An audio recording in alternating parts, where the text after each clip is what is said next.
Alors, rebonjour les amis des couteaux, ici c'est Jean du Québec. Alors, ça me fait plaisir de vous réaccueillir pour une nouvelle vidéo. Comme on s'était parlé la dernière fois, alors cette fois-ci, c'est un peu l'alternative, si vous voulez, à notre Para 3, alors que je vous avais présenté la dernière vidéo. Alors, l'alternative au Para 3 que j'ai choisi, c'est le Sage 5. Alors, le Sage 5, c'est un couteau qui est très semblable en termes de taille, bon, au Para 3, mais qui comporte aussi certaines différences. Notamment, écoutez, contrairement au Para 3 où je vous ai déconseillé de vous procurer la version light, cette fois-ci, je vous conseille de vous procurer la version light que vous allez toutefois recevoir avec ces poignées-là. Alors, vous voyez ici, ça c'est du plastique. Là. Ça, c'est des poignées ultra cheap en FRN, dont Spyderco et Benchmade se font une gloire de nous imposer ça avec leur modèle de base. Moi, j'ai changé la poignée de ce couteau-là pour du fibre de carbone que j'ai fait venir d'Australie, là, bon, un aftermarket. Ça me tentait de m'essayer à la personnalisation, mais l'effet est très très beau. Ça m'a pris 5 minutes de changer la poignée, c'est très simple. Mais aujourd'hui, avec les hausses de prix, je ne suis pas sûr que ça en vaille la peine. Pourquoi je vous conseille la version light? Parce que dans le Sage, contrairement au Para 3, ils ont conservé les montants. Il y a des montants, en fait, là, sur toute la longueur du couteau, ce qui lui confère une rigidité structurelle très intéressante. Et de plus, à cause du programme CQI, ça c'est Constant Quality Improvement de chez Spyderco, ils ont décidé de mettre ce qu'on appelle un bushing de pivot là, dans la version light, ce qui rend le couteau, écoutez, c'est du beurre. C'est vraiment un couteau qui se ferme. Regardez comment est-ce que c'est facile, c'est incroyable.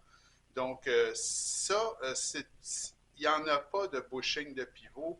Dans la version un petit peu plus, si vous voulez, cossue, que Spyderco vous propose à 271 directement avec un manche comme celui-ci. Alors, sur ça, on commence avec les spécifications. Alors, c'est 7,13 pouces pour la longueur totale, 18,1 cm. 3 pouces de lame ou 7,6 cm. Le poids avec ces poignées-là, là, alors, les poignées en FRN, c'est 2,7 onces. Le mien, avec ces poignées ici en fibre de carbone, c'est du laminé en passant. Hein. C'est pas du fibre de carbone plein, mais ça fait quand même un très bel effet. Alors, le mien, 2,97 onces. C'est à peu près le même poids. 77 grammes versus 84. Vraiment, là, il n'y a pas de quoi écrire à sa mère. L'acier, c'est du CPM S30V, un acier sans reproche, très très bien. La forme de lame, alors c'est la fameuse lame en forme de feuille, hein, ce qu'on appelle le Leaf Style Blade de chez Spyderco. Ouverture, le trou de pouce que vous retrouvez chez tous les Spyderco, fonctionne très très bien. La fermeture, c'est le compression lock qui est d'une douceur, ou si vous voulez, qui est vraiment très très smooth, le butter smooth à cause du bushing, comme je vous dis, la rondelle de pivot. Là. Alors, le matériau de manche, moi, c'est du fibre de carbone, un laminé de fibre de carbone versus l'original qui vous arrive avec ces petites poignées-là en FRN, là, qui valent à peu près 10 $. Les rondelles de bronze pour l'action. L'épaisseur de lame, c'est 0,118 pouces, 3 mm. Le type de clip, alors là, regardez comment est-ce que c'est supérieur au Para 3. Vous avez le fameux clip attache-feuille de Spyderco qui est offert. Le trou de lanière est très discret sur ce couteau-là. Ça vous fait un couteau qui a un port profond vraiment très, très, très bien. Versus, écoutez, je peux vous le montrer, je l'ai ici, versus l'autre qui est abominable, comme avec le clip original. Alors, c'est ça que ça donne, le Para 3 versus le Sage. Alors, c'est toute une différence.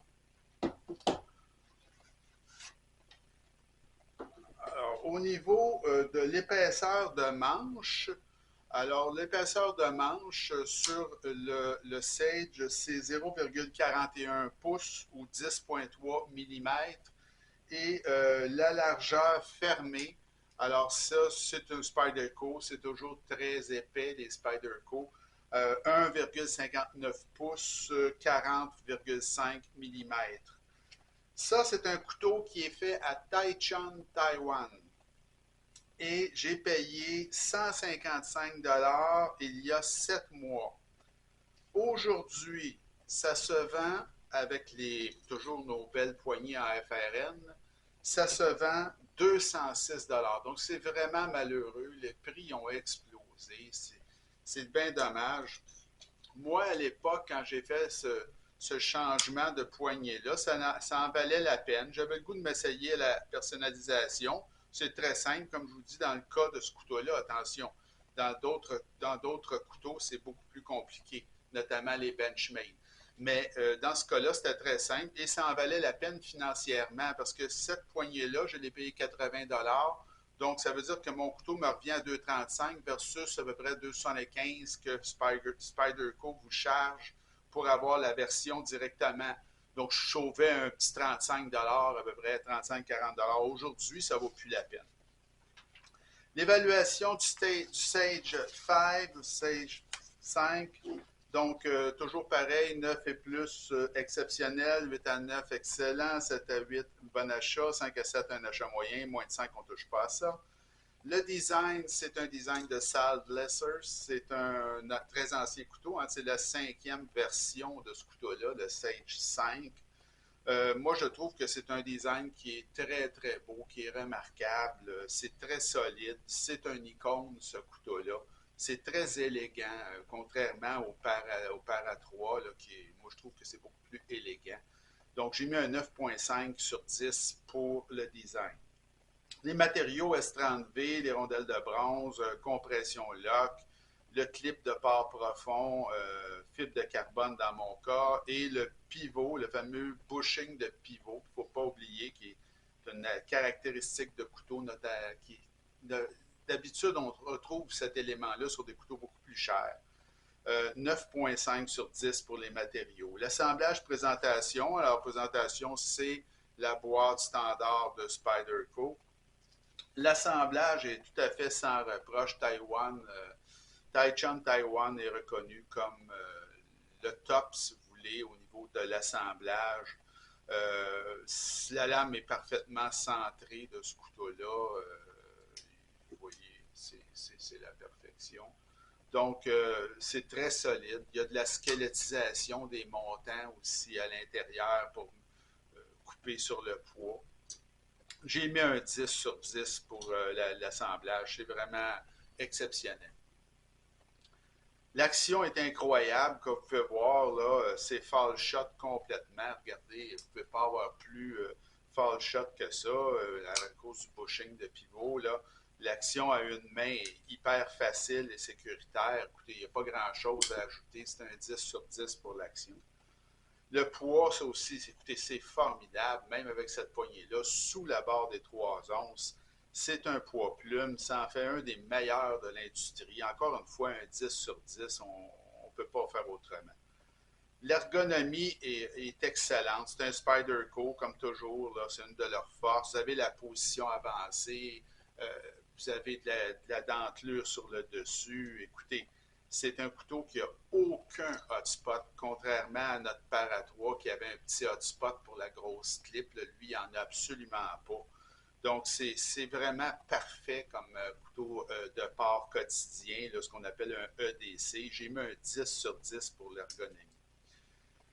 L'aspect général, alors moi je trouve ça superbe ce couteau-là. Écoutez, ça c'est vraiment là, chacun a ses goûts, mais moi je l'adore. Et c'est un icône, c'est indémodable, c'est un EDC absolument incroyable. Moi, je trouvais qu'un changement de manche était là, s'imposait. Donc, c'est un 80 $ additionnel. Ça sera à vous de voir si vous voulez le faire, mais si vous voulez le faire, ben, c'est facile toujours. C'est pas quelque chose de compliqué. Donc, j'ai mis un 9 sur 10 pour l'aspect général. Le prix, comme je vous dis, c'est toujours fait en fonction de ce que moi j'ai payé. Moi, 155 c'était très, très bon. Malheureusement, il y a eu une très grosse hausse, donc on n'est pas à la même place du tout. J'ai mis un 8,5 sur 10 pour le prix. Et la valeur, elle est au top. C'est un.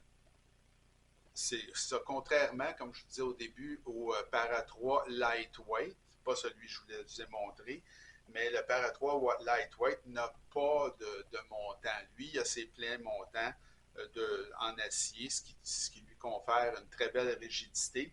Et on a réglé le problème de la clip aussi. Hein. Il y a pas de problème de clip avec celui-là. C'est vraiment très, très bien. Le seul problème, en fait, c'est la hausse de prix. Là. Écoutez, c'est vraiment très, très fort, la hausse de prix avec le Sage. Donc, j'ai mis un 9 sur 10 pour la valeur. Ça nous fait une note globale de 9,5 sur 10. C'est vraiment un exceptionnel, ce couteau-là.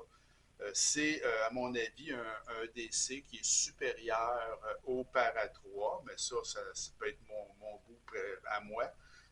Peut-être un petit peu moins robuste que le Para 3, par contre, mais l'augmentation de prix le rend malheureusement un petit peu moins attrayant. Donc, comme je vous ai dit, si vous voulez l'acheter tel quel, vous ne voulez pas vous badrer de faire ce que j'ai fait, moi, de la personnalisation, vous pouvez l'acheter directement comme ça de Spyderco. Ça va vous coûter environ 270 canadiens ou à peu près la même chose là, si on fait la conversion en euros, ce qui est très cher. Si le FRN, donc ce matériau que moi je trouve absolument abominable pour un couteau de cette valeur-là, si vous, ça ne vous dérange pas, ben, vous pouvez acheter ce couteau-là et il va être excellent avec cette poignée-là qui est très grippy, mais qui n'est pas belle. Moi, je trouve ça cheap. Je trouve que ça ne fait pas une belle, un beau couteau, mais ça, c'est mon goût personnel. Et évidemment, que vous changiez la poignée ou non, je vous recommande très chaudement ce couteau-là. C'est un couteau certifié Jean Haché. Alors, sur ce, je vais vous montrer ce qu'on voit la semaine prochaine. On s'en va dans la prochaine vidéo. On va s'en aller chez Benchmade avec l'icône des icônes, le Benchmade Bug Out. Donc, ici, vous avez encore une fois mon Bug Out à moi. Je l'ai personnalisé aussi. Et dans ce cas-là, ça a valu vraiment monétairement la peine beaucoup. Parce que la poignée qui est en aluminium, je ne l'ai pas payé cher sur eBay. Ça m'a coûté 45 $. J'ai un couteau qui est 100 fois supérieur au bug out avec la petite poignée bleue en FRN encore, là, qui est encore pire que dans Spyderco parce que le bug out, c'est un couteau qui n'a pas de montant. Alors, j'ai beaucoup amélioré, mais par contre, changer la poignée sur un bug out, c'est très compliqué. Alors, je vous reviens avec ça et il va y avoir une alternative au bug out qui va suivre. Alors, si la vidéo vous a plu, ce que j'espère, ben, continuez à vous abonner et puis si vous avez des commentaires, quoi que ce soit, écrivez-moi, ça me fait plaisir. Et puis, on se retrouve d'ici quelques jours. Alors, bonne fin de journée, joyeuse Pâques et on se retrouve d'ici quelques jours.